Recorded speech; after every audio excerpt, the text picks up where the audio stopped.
आज का वचन जिस खंड से है वो है मत्ती उसका 8 अध्याय उसका 5 से लेकर 13 पद तक।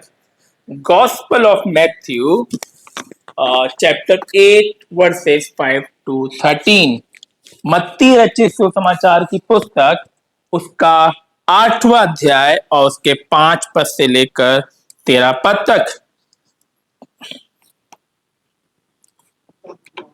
5 पद से लेकर 13 पद तक और मैं आपके लिए पढ़ रहा हूं।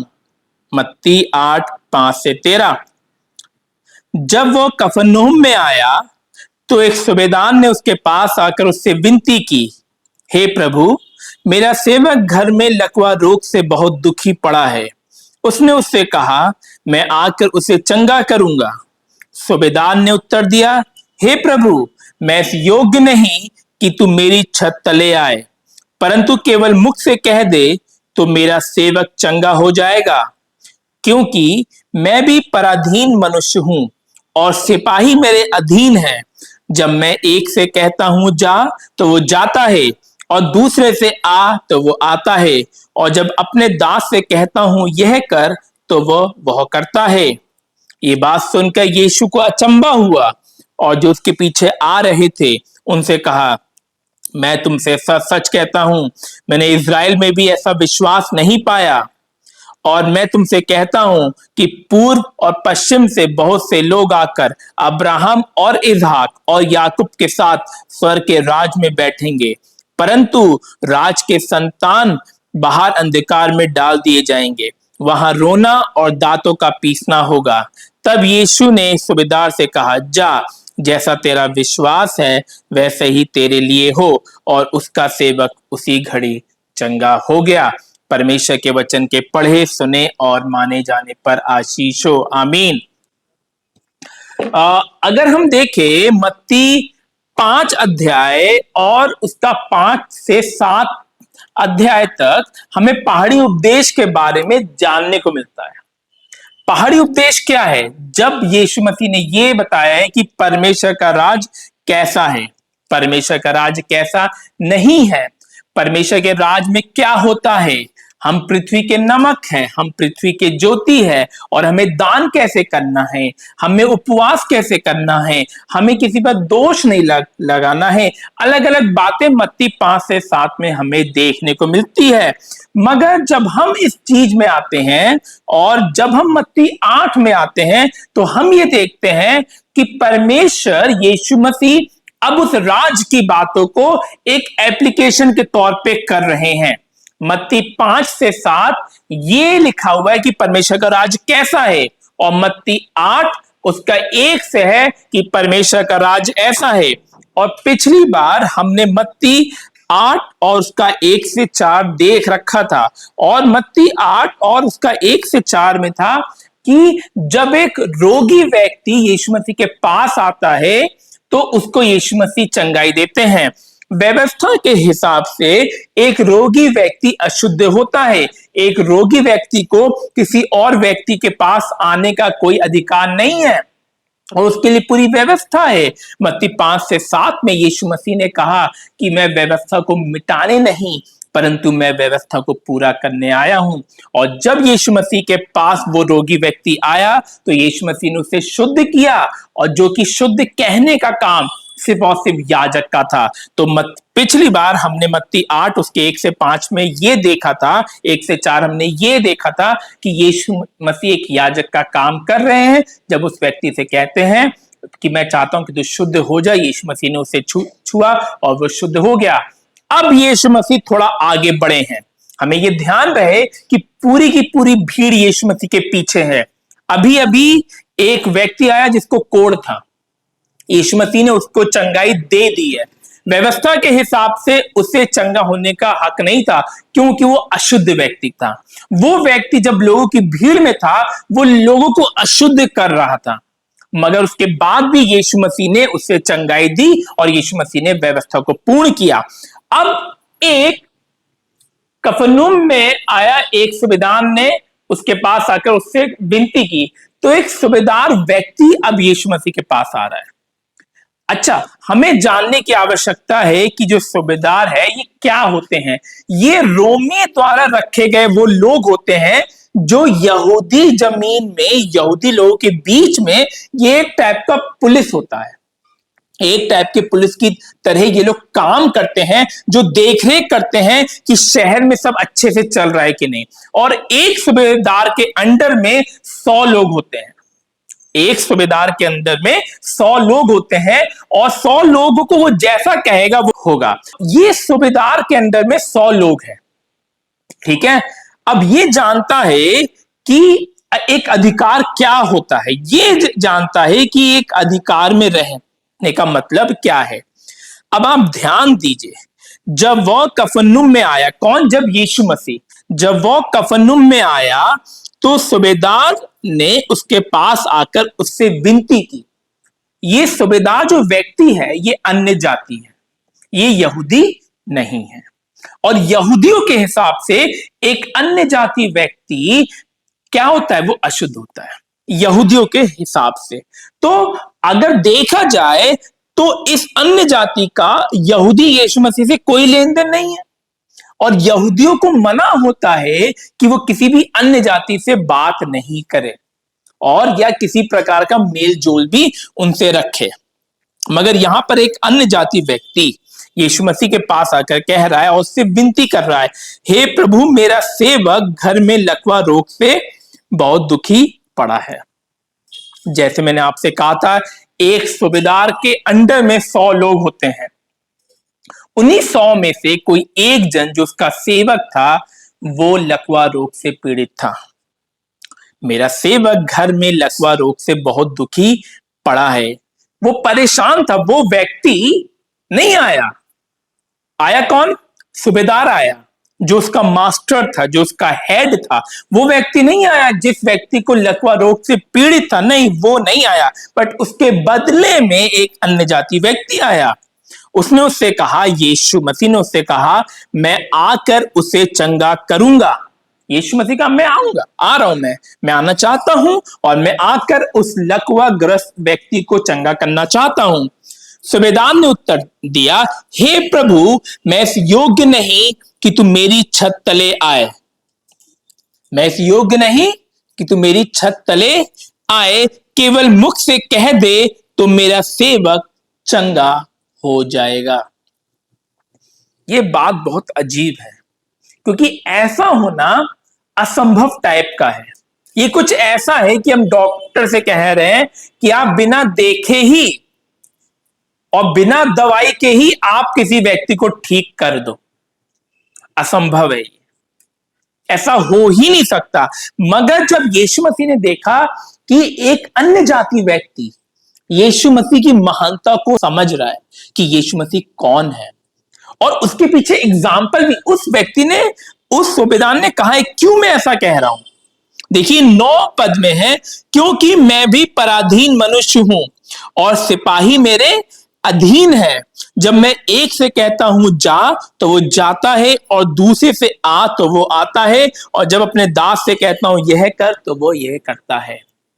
उसे मालूम है कि यीशु मसीह सारे बीमारी के ऊपर प्रभु है। उसे मालूम है कि यीशु मसीह परमेश्वर के परमेश्वर है। उसे मालूम है कि यीशु मसीह कौन है। उसे मालूम है कि अगर यीशु मसीह सिर्फ मुंह से कह देंगे, सिर्फ मुख से कह देंगे, तो वो व्यक्ति चंगा हो सकता है। इस तरह का विश्वास एक अन्य जाति के अंदर यीशु मसीह को लेकर था।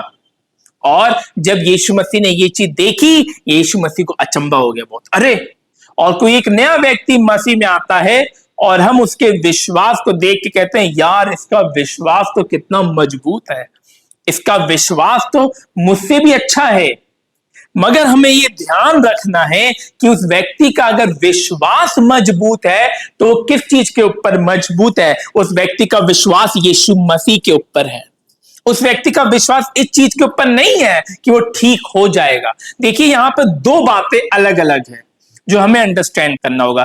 बहुत लोगों का विश्वास होता है कि वो ठीक हो जाएंगे, मगर बहुत से लोगों का यह विश्वास होता है, यीशु मसीह पर मैं विश्वास रखूंगा तो मैं ठीक हो जाऊंगा। अब इन दोनों चीज में अंतर है। अगर आपका विश्वास सिर्फ ये है कि आप ठीक हो जाएंगे, तो आपका विश्वास परमेश्वर के ऊपर नहीं है। और अगर आपका यह विश्वास है कि आप यीशु मसीह पर विश्वास रखेंगे इसलिए आप ठीक होंगे, तो आपका परमेश्वर के ऊपर विश्वास है। अधिकांश तो सिर्फ चंगाई का ही नहीं, अगर हमारे जीवन में कोई परेशानी आती है, कोई दिक्कत आती है, कोई तकलीफ आती है, कोई उलझन आती है, अगर हमें आगे का रास्ता नहीं मिलता है, अगर हमें आगे कुछ हमें सूझने को नहीं मिल रहा है, आगे हमारे ब्लैकआउट हो गया है, हमें कुछ अंडरस्टैंड में नहीं आ रहा है कि हम आगे क्या होगा हमारे साथ, उस हालत में हाँ मुझे समझ में नहीं आ रहा है क्या होगा, बट अगर मैं अपना विश्वास यीशु मसीह पर रख रहा हूं तो ये बहुत है। क्यों? क्योंकि मैं ये जानता हूं कि यीशु मसीह मेरे लिए वो सब कुछ करने के लिए तैयार है जो शायद मैं अपनी बुद्धि से सोच नहीं सकता हूं, शायद मैं अपनी अकल, अपनी सामर्थ और अपनी चीज से मैं इसको कर नहीं सकता हूं। तो हमें ये बातें ध्यान में रखना है कि जब यीशु मसीह हमें चंगाई देते हैं, जब यीशु मसीह हमारी प्रार्थना सुनते हैं, वो इसलिए नहीं करते हैं कि यीशु मसीह के पास आए हैं हम लोग, नहीं, क्योंकि वो दयालु परमेश्वर है, क्योंकि वो दया से भरा हुआ परमेश्वर है, इसलिए वो अपने लोगों की विनती को सुनता है और उन्हें चंगाई देता है। 10वें पद में देखिए, ये सुनकर यीशु को अचंबा हुआ, बड़ी बात है ना, यीशु को अचंबा हुआ, और जो उसके पीछे आ रहे थे उनसे कहा, मैं तुमसे सच कहता हूं मैंने इज़राइल में भी ऐसा विश्वास नहीं पाया। इज़राइल का मतलब क्या है? मैंने यहूदियों में, मैंने अपने लोगों के बीच में, मैंने इज़राइल में भी ऐसा विश्वास नहीं पाया जो एक अन्य जाति सूबेदार जैसा विश्वास है।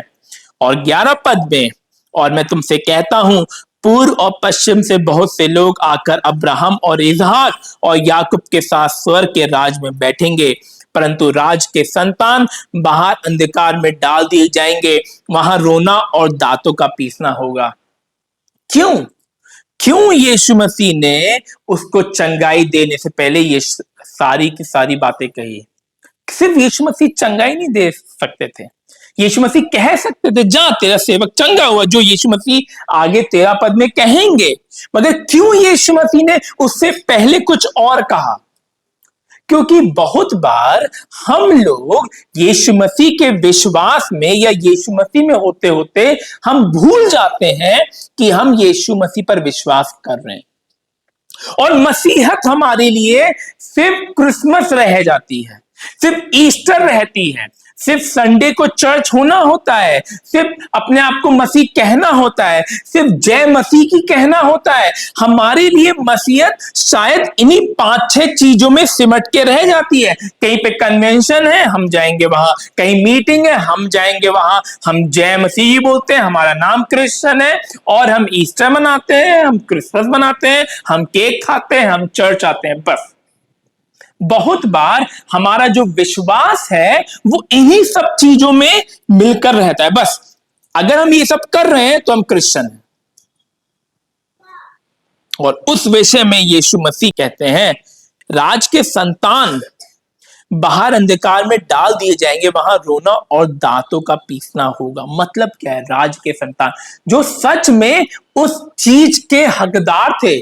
शायद आप एक मसीह घर में पैदा हुए थे, शायद आप एक मसीह खानदान में पैदा हुए थे, मगर परमेश्वर का वचन ये कह रहा है यदि आप यीशु मसीह पर विश्वास नहीं रखते हैं, अगर आपने यीशु मसीह को अपने व्यक्तिगत उद्धारकर्ता के रूप में ग्रहण नहीं किया है, तो शायद आप अंधकार और बाहर नरक में डाल दिए जाएंगे। मगर ये कहने के बाद यीशु मसीह ने 13 पद में क्या कहा? यीशु ने कहा, तब यीशु ने सूबेदार से कहा, जैसा तेरा विश्वास है वैसा ही तेरे लिए हो।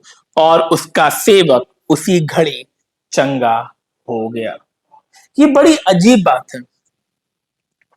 तो बहुत बार हम किसी बीमारी से, बहुत बार हम किसी समस्या से जीवन भर शायद जूझते रहते हैं, शायद हम परेशान रहते हैं, और एक ही चीज जीवन भर हमारे लाइफ में रहती है, और हम कहते हैं प्रभु क्यों क्यों हमारे साथ ये हो रहा है। और बहुत लोग प्रार्थना करते हैं और उनकी प्रार्थना झट से सुन ली जाती है।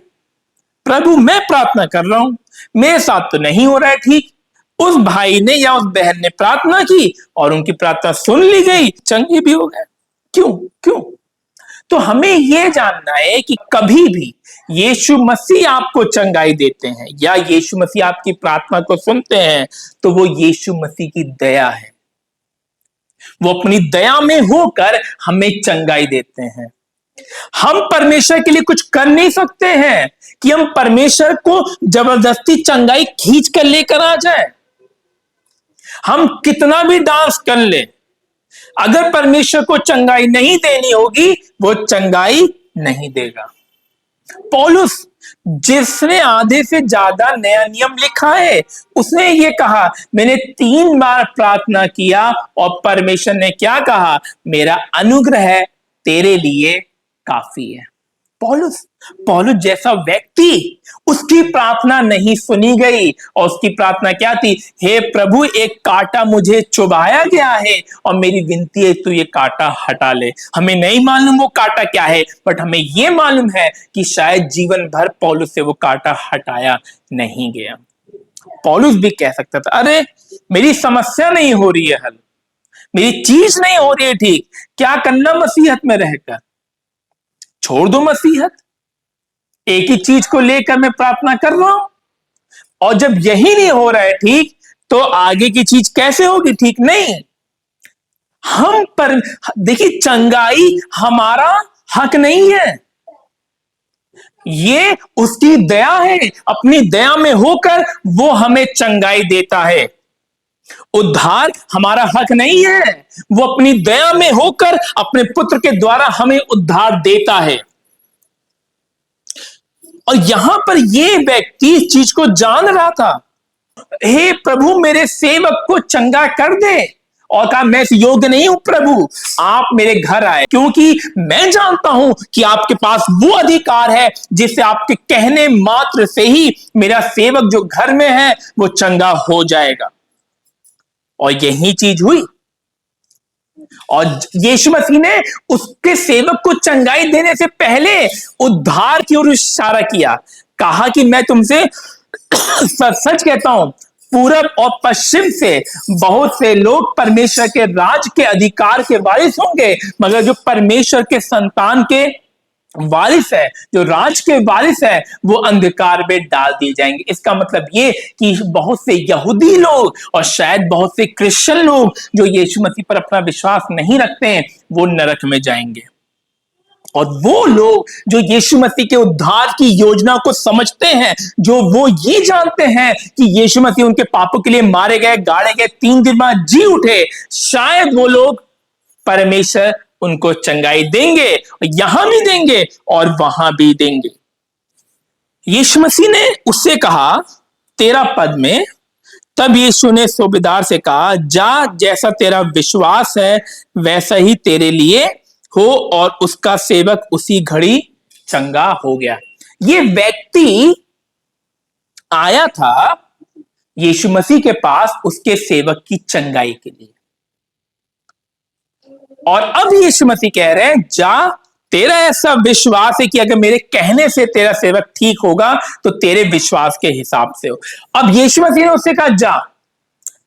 अब ये सूबेदार अपने सेवक को भी भेज सकता था ये चेक करने के लिए कि जाओ देख कर आओ कि मेरा सेवक चंगा हुआ है कि नहीं, क्योंकि एक सूबेदार के अंडर में 100 लोग रहते थे। मगर उस व्यक्ति ने यीशु मसीह की बात को माना कि अगर यीशु मसीह ने कह दिया है तो मेरा सेवक चंगा हो गया है।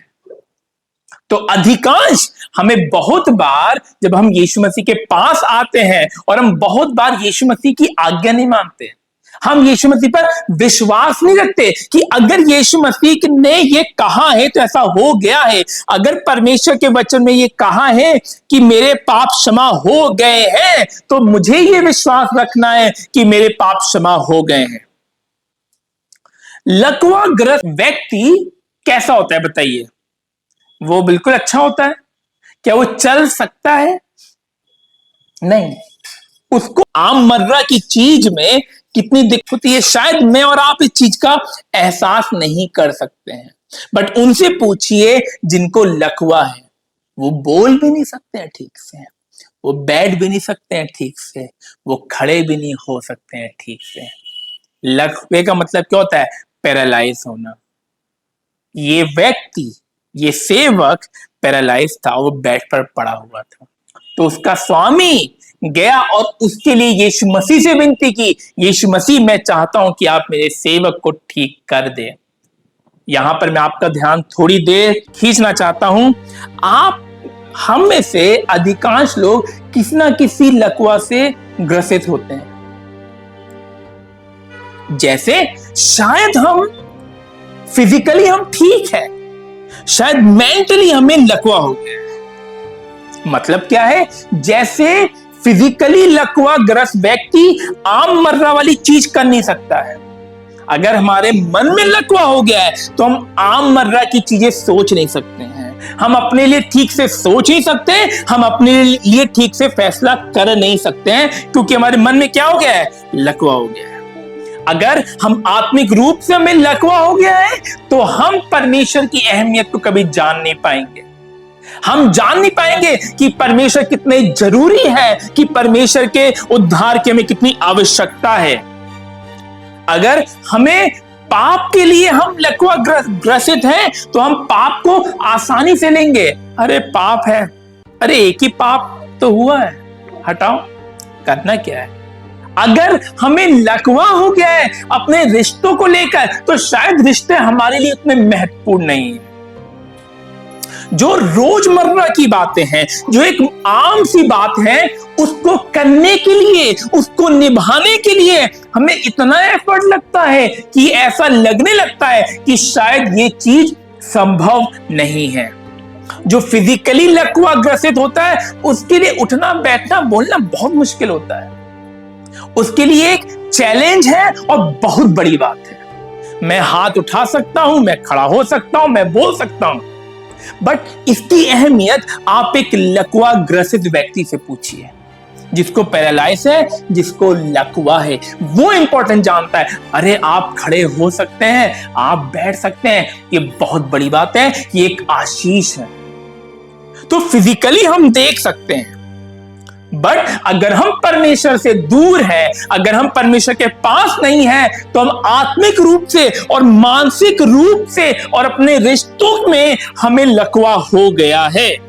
आप अपने रोजमर्रा की चीज को करने में आपको स्ट्रगल होगा, सुबह उठने में स्ट्रगल होगा, एक आम सी चीज करने में स्ट्रगल होगा, शायद पढ़ने में स्ट्रगल होगा, शायद कोई भी ऐसी चीज जो एक बहुत ही आम बात है, कोई भी ऐसी चीज जो आम मर्रा की चीज है, कोई भी ऐसी चीज जो बहुत ही नॉर्मल है, मगर उसको करने के लिए अगर आपको स्ट्रगल हो रहा है तो शायद आपको लकवा हो गया है।